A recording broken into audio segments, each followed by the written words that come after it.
नमस्कार दोस्तों। आज हम बात करने वाले हैं निमराना किले के इतिहास के बारे में। तो दोस्तों, अगर आपने अब तक मेरी चैनल को सब्सक्राइब नहीं किया है तो प्लीज दोस्तों मेरी चैनल को सब्सक्राइब कर लेना। दोस्तों, निमराना किला सबसे प्रसिद्ध ऐतिहासिक पर्यटक स्थलों में से एक है। यह किला अपनी भव्यता और सुंदरता के कारण काफी प्रसिद्ध माना जाता है। यह किला ऐतिहासिक और आधुनिक वास्तुशैली का एक मिश्रण है। इस किले में अंग्रेजों की वास्तुशिल्प की छाप भी देखने को मिलती है।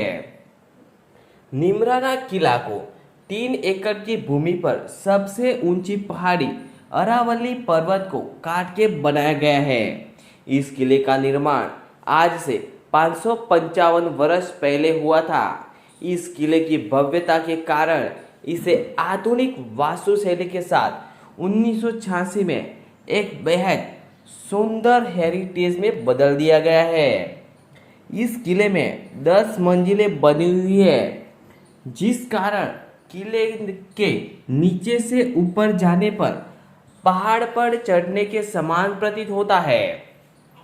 निमराना किले की सुंदरता के चलते इसे इम्तियाज सत्ते और आगा खान और भी कई पुरस्कारों से सम्मानित किया जा चुका है।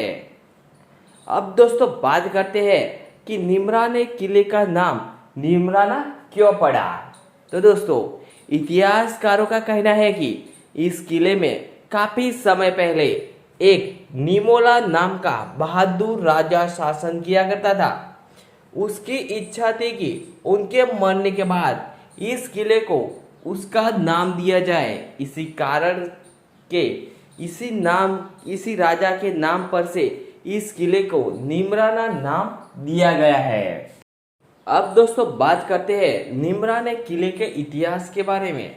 तो दोस्तों, निमराना किला कितना प्रसिद्ध है, उतना ही प्रसिद्ध इस किले का इतिहास भी माना जाता है। पृथ्वीराज चौहान और मोहम्मद गोरी के बीच युद्ध हुआ, जिसमें राजा पृथ्वीराज चौहान की 1100 बॉनों में हार हुई और उनकी मृत्यु के पश्चात पृथ्वीराज चौहान के किले पर मोहम्मद गोरी ने अपना कब्जा जमा लिया। जिसके पश्चात चौहान वंश के राजा रामदेव ने निमराना किले पर अपना कब्जा जमाने का सोचा, जिसमें राजा निमोला चौहान वंश के राजा रामदेव से युद्ध में बेहद बहादुरी से लड़े पर जीत ना सके। अपनी मौला ने अनुरोध किया कि किले को उनका नाम दिया जाएगा। उसके पश्चात राजा रामदेव किले पर शासन करने लगे और चौहान के 3 उत्तराधिकारियों ने किले को राजधानी के रूप में भी इस्तेमाल किया। परंतु जब अंग्रेजों का शासन भारत में बढ़ने लगा, तभी चौहान वंश के राजाओं ने हार नहीं मानी और साहस से लड़ते रहे। लेकिन अंग्रेजों ने आगे चौहानों की ताकत कम पड़ने लगी। इतिहासकारों का कहना है कि चौहान वंश के राजा राजविंद्र सिंह ने सन 1947 निमराना किले को बचाने के लिए उसे छोड़ दिया और विजयबाग को मोहरा बनाने का सोचा था।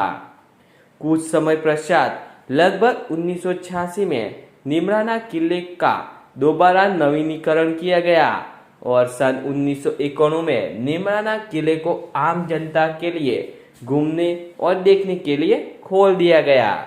सन 2008 में किले को एक भव्य महल के रूप में बदल दिया गया, जिसमें कई आधुनिक वास्तुशैली से संबंधित नए विशाल कमरे, बड़े तालाब, गार्डन, रेस्टोरेंट आदि बनाए गए हैं। तो दोस्तों, आज हमने जाना निमराना किले के इतिहास के बारे में। तो दोस्तों, अगर आपको ये मेरी जानकारी अच्छी लगी हो तो प्लीज़ दोस्तों मेरे वीडियो को शेयर कीजिएगा, लाइक कीजिएगा, कमेंट कीजिएगा और ऐसे नए वीडियो देखने के लिए हमारे चैनल को सब्सक्राइब जरूर कर दीजिएगा।